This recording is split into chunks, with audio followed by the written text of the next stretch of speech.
l'autre. Et vous savez ce que celui qui a été giflé a fait? Il a écrit dans le sable.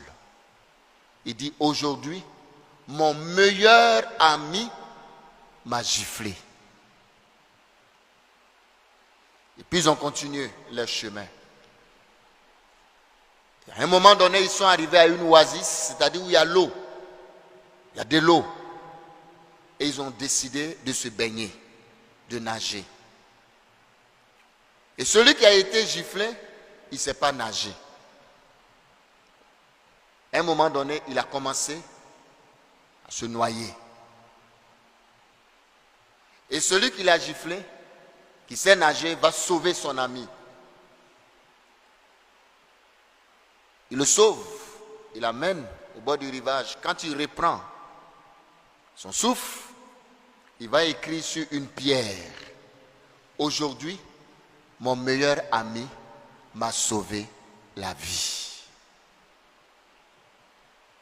Et celui qui l'a sauvé, qui sait nager et qui l'a giflé, lui demande, mais pourquoi est-ce que quand on a eu notre dispute et que j'étais giflé, tu as écrit sur le sable? Et quand je t'ai sauvé la vie, tu écris sur une pierre. Et l'autre de répondre, quand quelqu'un te blesse ou te fait mal, il faut, et on écrit dans le sable, pour que le vent du pardon l'emporte. Mais quand il te fait du bien, il ne faut jamais oublier ce bien-là. Parce que c'est ça qui solidifie notre amitié. Chers frères et sœurs, c'est la conclusion.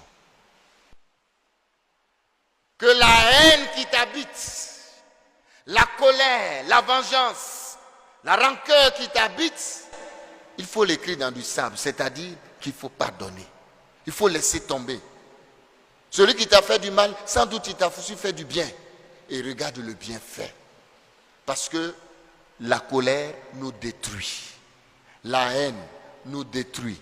La vengeance nous détruit. Mais le pardon nous guérit.